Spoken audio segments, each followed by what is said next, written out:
Hey, what's up, guys? It's Drew.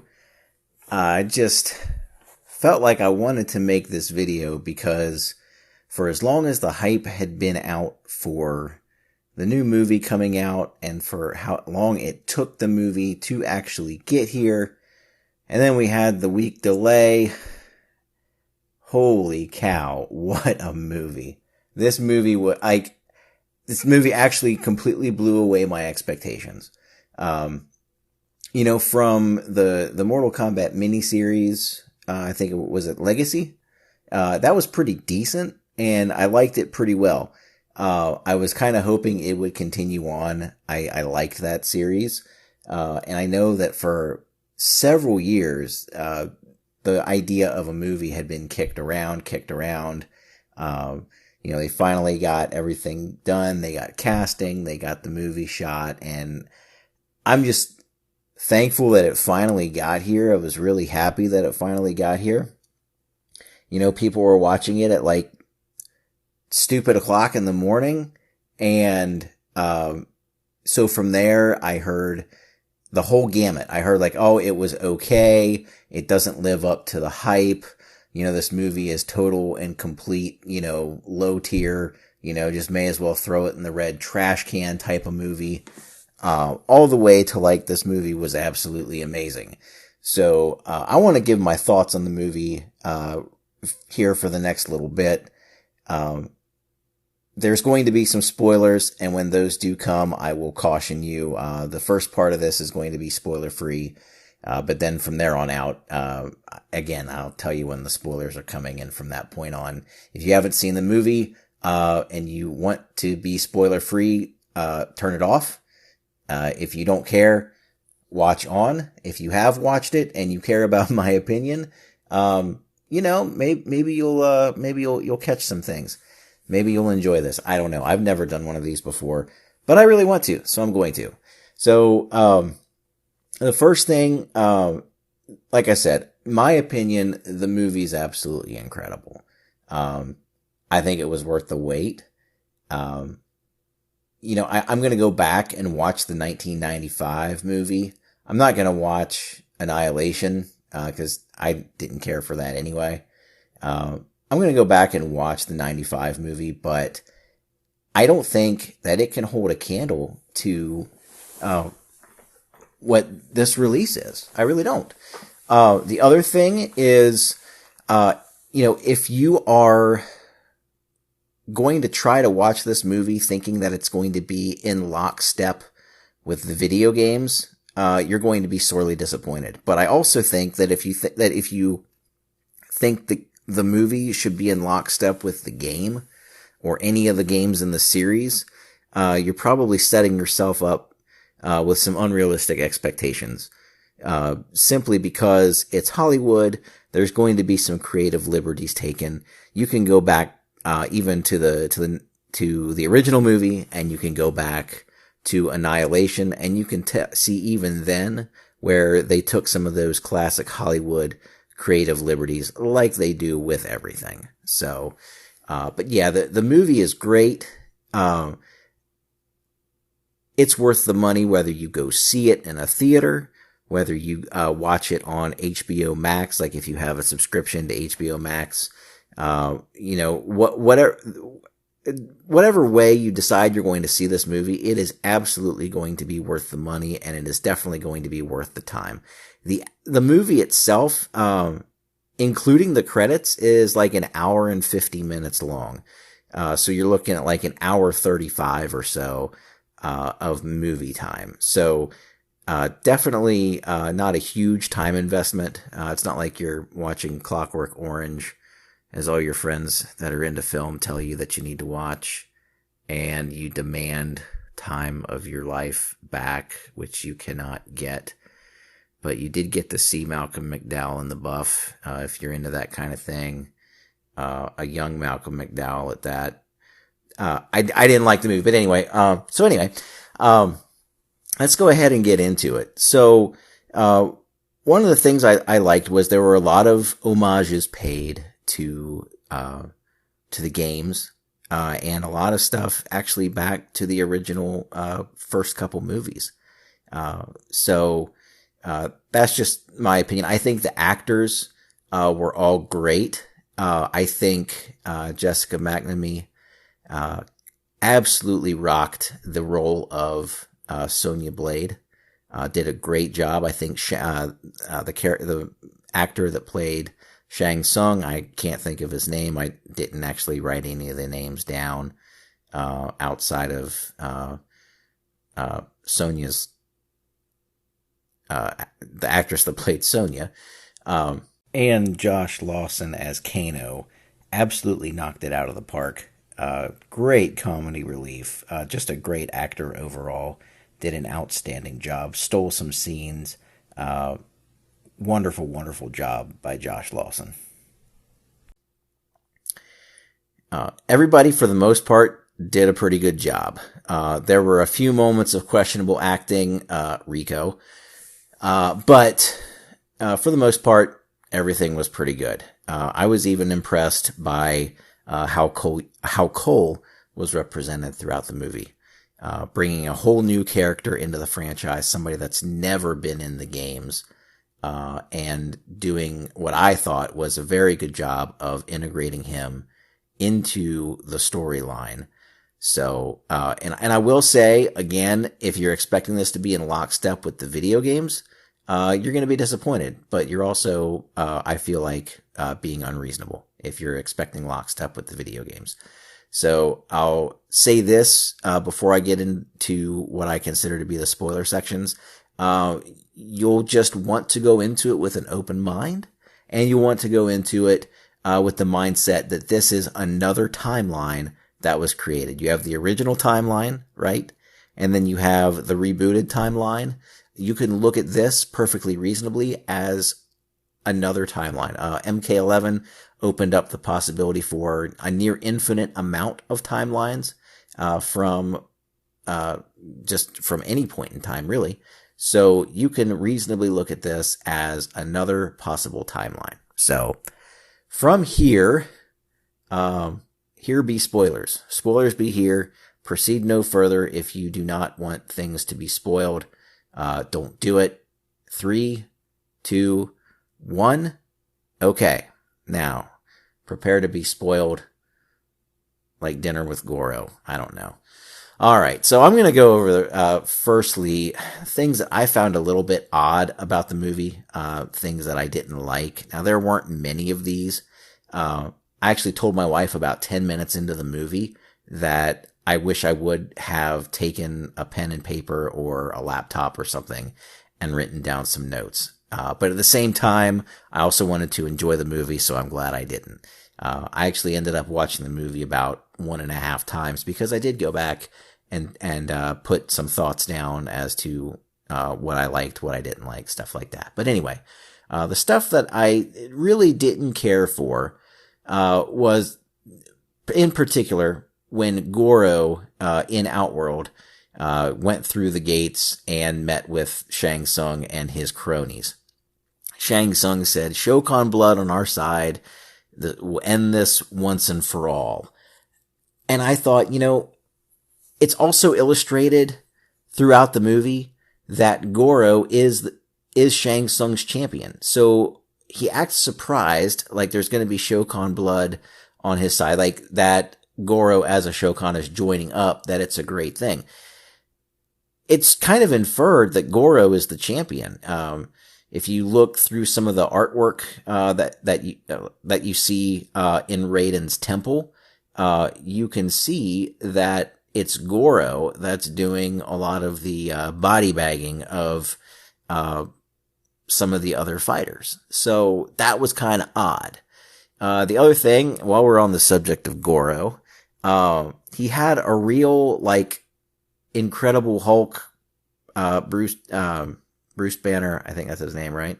A real Hulk vibe. Like, I couldn't put my finger on who it looked like at first, and then I went and looked, and I was like, yeah, that looks like the Hulk. Not just the sheer size thing, but even, his facial expressions just reminded me way too much of the Hulk. And then, I mentioned Rico before. I'm really glad that Sloth from the Goonies found a way to be useful in a society somewhere. Just odd that he became Rico. I didn't see that one coming, but good for Sloth. Way to go, buddy. And then just some of the plot advancement devices. That was the only thing from Annihilation that I feel like what was a little bit too much at times. There were a few times throughout the movie where it was just like, we got to advance the plot, so let's advance the plot. Namely, when the first time around, when the Earthrealm fighters get their butts whipped by the Outworld forces, that was almost step for step from Annihilation. And then same thing happens when they go to when Raiden transports all the different Earthrealm fighters and matches them up with the Outworld fighters. Almost, again, not quite step for step with Annihilation, but very close parallel being drawn there. And that was just a little bit, I don't want to say too scripted, because the entire movie is scripted, of course. Just a little bit too much in the way of, let's get the plot moving. So, anyway. But there are some items that I really want to cover. The first is just the imagery. I thought that some of the imagery in this movie was just absolutely beautiful. Part of a story very well told. At the very beginning of the movie, it talks. I tried to type it out word for word. Earthrealm was on the verge of catastrophe. Should it lose one more tournament, the savage realm of Outworld will invade. But an ancient prophecy foretells that a new group of champions will be united by the rise of Hanzo Hazashi's blood. As I mentioned before, it's just another timeline. It's a rebooted timeline. So we had Liu, who was the hero in the original. We had Johnny in the reboot, and we have Cole here. Very early on, the imagery points to a new champion, and I like that. I thought that was neat. When they go to Outworld the first time, and Melina is giving a report to Shang Tsung, it's like they're walking through the wasteland. And as they said in MK10, it's not all purple skies and darkness or whatever, but it did look like a desert wasteland out there. And it had a statue of Goro out there. I know in MK2 the wasteland stage had some statues out there, maybe not one specifically of Goro. But I liked the throwback. I liked the inferred references there. And then the imagery of Sub-Zero's garb throughout the film, after he is Bi-Han. In fact, at one point he tells Shang Tsung that he is no longer Bi-Han, he is Sub-Zero. I think that points to one, Sub-Zero sounds a whole lot better than Noob Saibot. Because that is who he was in the movie. He went by Sub-Zero, but he was Noob Saibot. And you can tell that just by looking at what he was wearing. Very, very dark. Almost black, not quite. It did have some hints of blue in it, obviously, for Sub-Zero. That made sense. But I thought that was pretty cool the way they did that. And then when Sonya brings Cole back to where she lives, I called it her hideout, but I guess maybe that is where she lives. There is just a treasure trove of stuff, whether you want to call it Easter eggs or just really cool stuff on her conspiracy theory board. There was something that talked about a lightning storm causing panic, record hail storm or something like that. That was kind of cool. As she was talking to Cole about when Jax got his mark, talking about how they had tracked a fugitive to Brazil, and as the time she was telling that to Cole, there was a couple of things pinned up on the board about a boxing legend being found dead in a hotel. and then like bringing that up with like a fugitive in Brazil, it made me think of Arturo Gatti, who was found dead in a hotel in Brazil. And as it ends up, like there were some key details missed in that case. You can read up on that if you want to, but it really made it sound like it was a very close parallel to that. I thought that was neat. You see some stuff about Nightwolf. You have to actually pause it and you have to read the text, but it talks about a Matoka warrior, and then it talks about one being named Nightwolf. That's at the 29-minute and 43-second mark. There's a bust of Kotal Khan, like a picture of a bust of Kotal Khan on the board. And then what actually made me chuckle a little bit was when Cole said, "Oh yeah, look, they spelled it wrong," talking about Mortal Kombat. So like I thought that was pretty cool. Another thing is like some of the likenesses that are brought out. So Cole, I feel like in this movie is a really good meld of Hanzo and Johnny Cage. Hanzo, obviously, because he's a direct descendant of Hanzo Hasashi. And then like the colors, like it's almost like there's some foreshadowing very early on in the film when he's got the gold or the yellow or whatever you want to call it. When he's fighting, when he's getting taped up to fight. He's got the gold tape on. And then, a lot like Johnny Cage, because, I maybe I read too much into these things, but if you remember in MKX, we find out that Johnny is from an Eastern European cult, that was bred for fighting. And, you know, Johnny, when Sonya's in danger, is the first time that he gets the glow against, what was it, Shinnok? He gets the glow, the green glow, and, he ends up whooping Shinnok's butt or whatever. But when he and Goro end up back around where his wife and daughter are, he finally gets his Arcana, and the suit comes out, that gold suit of armor that engulfs his torso. And as he takes hits, it starts to glow. And then once it like glows as much as it can, like the weapons come out, and he just becomes an entirely different fighter. So it was kind of a neat mixture there that they managed to blend Hanzo and Johnny together, I think. I mentioned Rico before. It bears a striking resemblance to Sloth from the Goonies.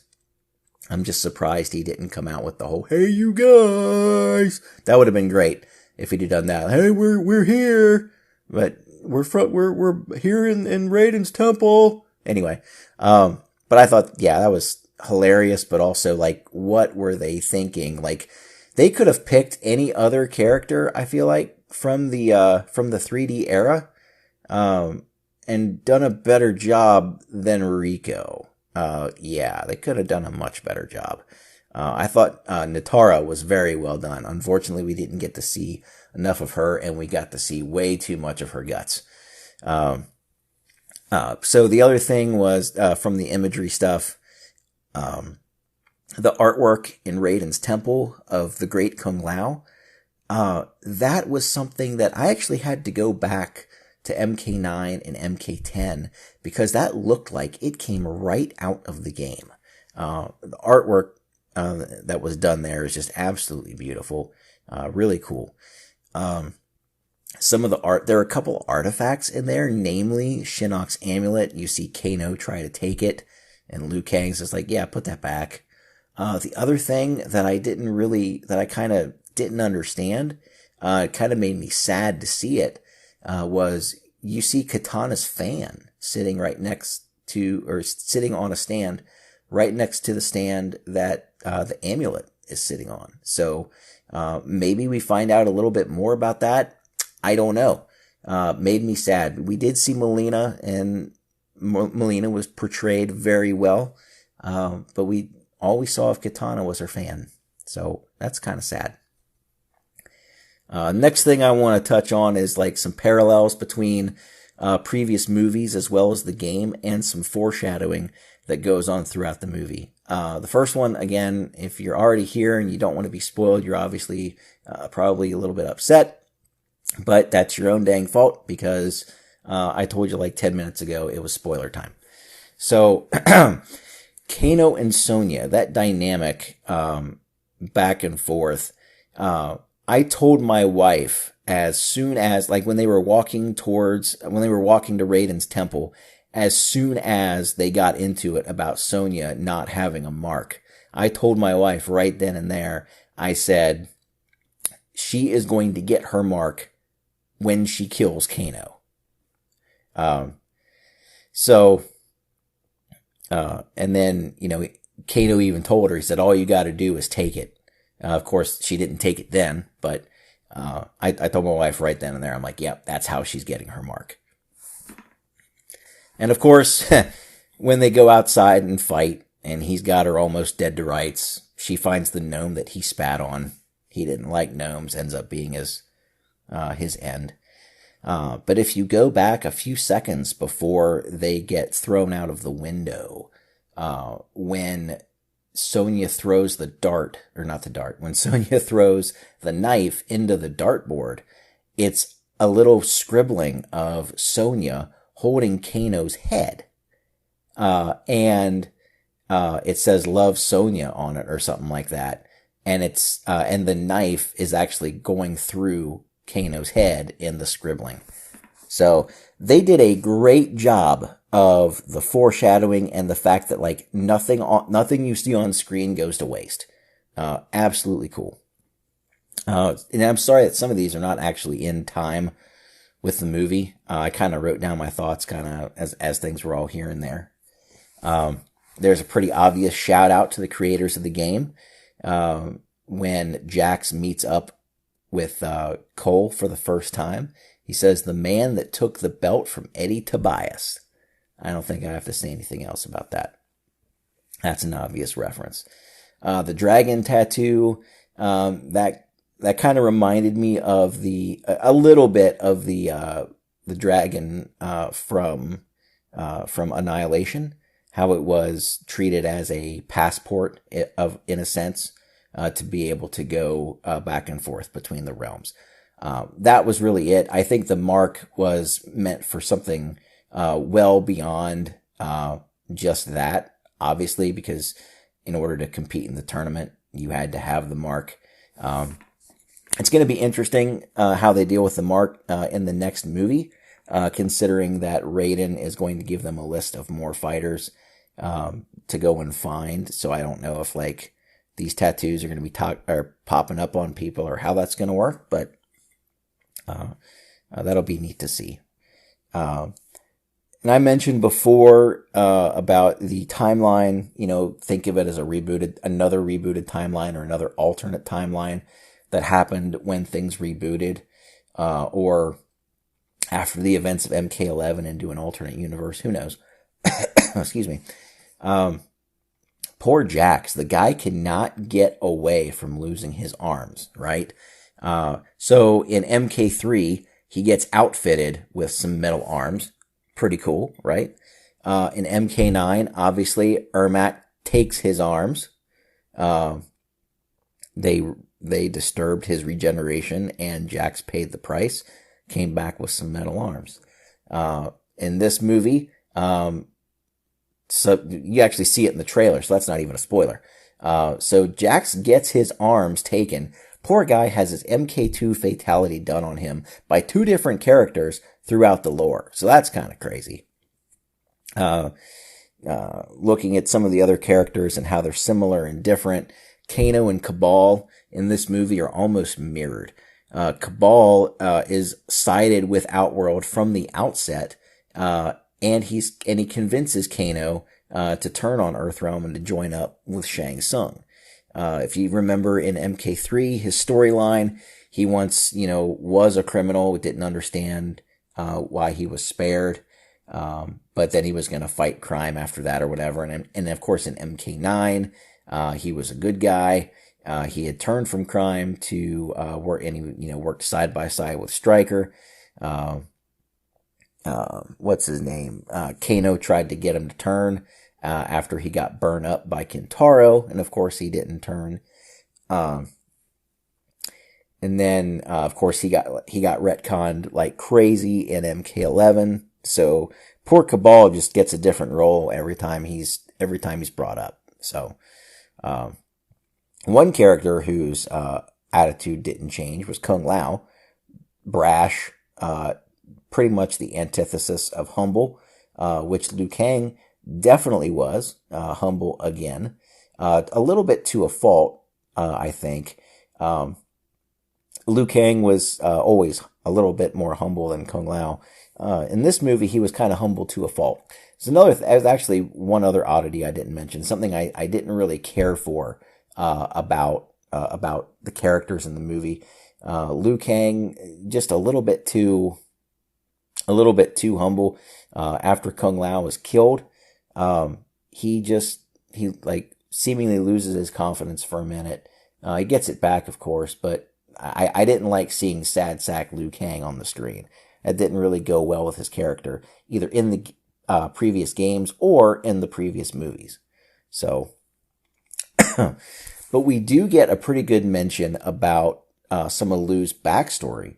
All we ever knew before was that he was a Shaolin monk, and in MK9 you get a little bit of mention from Raiden about remember the teachings of Bo Rai Cho. But here we actually find out that Bo Rai Cho was the one that brought him in to the Shaolin. So that was kind of cool. The individual fights I mentioned before, the plot devices, a lot of them go hand in hand with what you see in Annihilation. Whether it was for good or for worse, just some plot advancement. In a nice little change was how in MK Annihilation, Jax like shakes off his arms and realizes that the cannons he's got attached to his shoulders already were good enough to begin with. So that was kind of cool. But then here he those pathetic excuses of artificial limbs that he gets, like when he finds his Arcana, like they become like these really sweet looking metal arms that like anybody would be happy to have.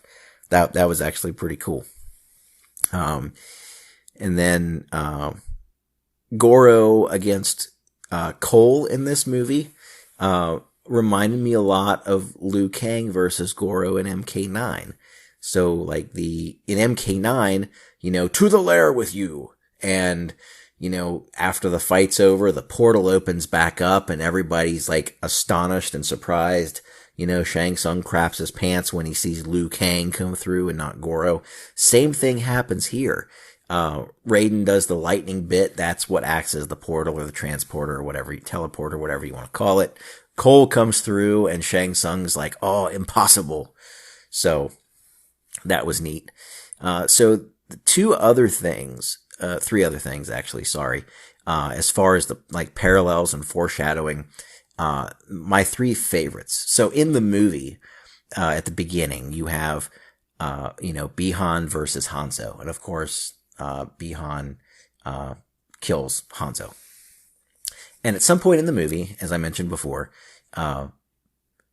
Sub-Zero says, I am Sub-Zero. And then in the fight at the end of the movie, Hanzo does something very similar. He says, I am Scorpion. So at the beginning of the movie, you have Bi-Han versus Hanzo, and at the end, you have Sub-Zero versus Scorpion. That was pretty cool.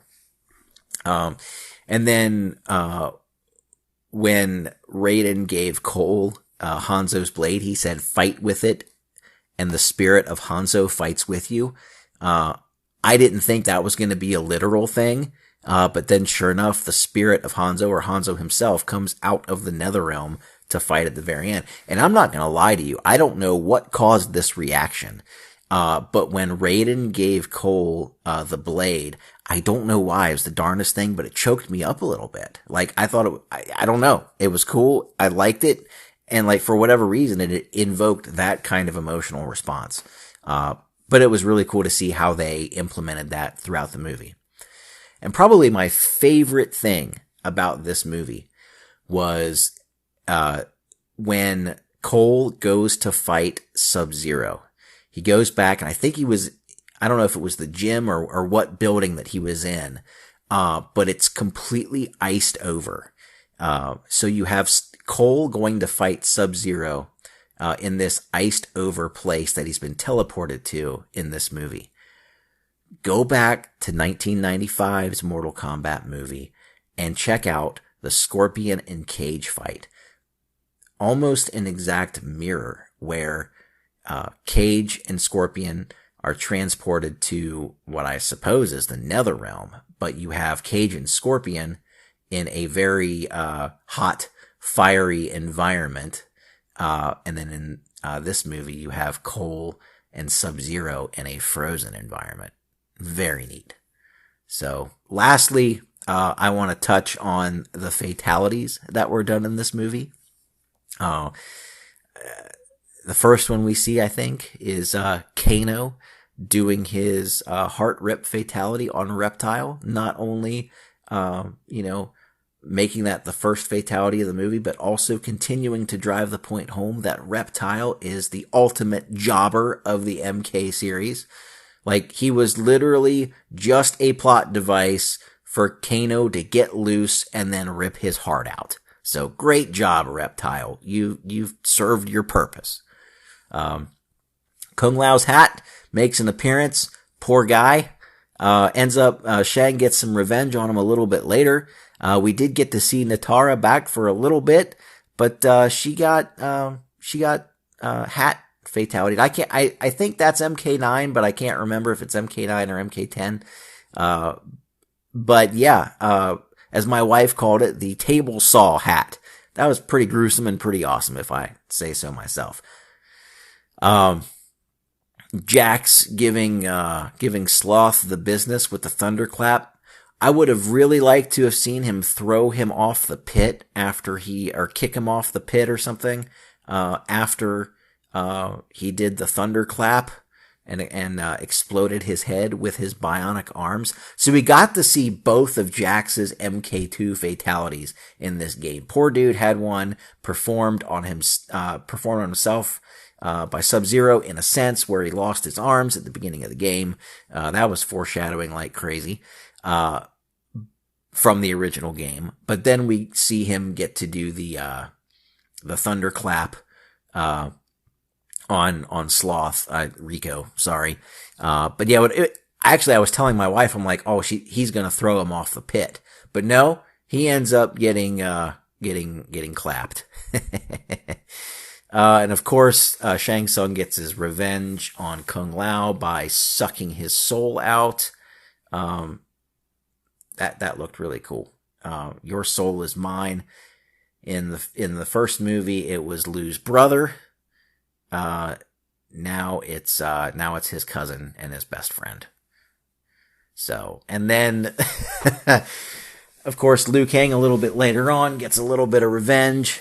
He pulls the dragon. You can either call that the dragon fatality or the animality, whatever you want to call it. It could be both for all I know, but that was awesome. I thought for a very quick second, Terry Masters, if you're out there listening, I thought we were going to get the quicksand fatality.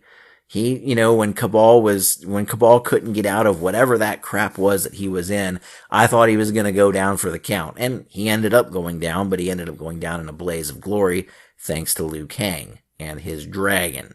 So, I thought that was really cool. But, that, has been, almost 34 minutes of me breaking down the movie and thoroughly wasting your time. If you've made it this far, why don't you leave a comment about what your favorite part of the movie was? Or if you didn't like it, tell me what the absolute worst thing about the movie was. I'll listen to it too.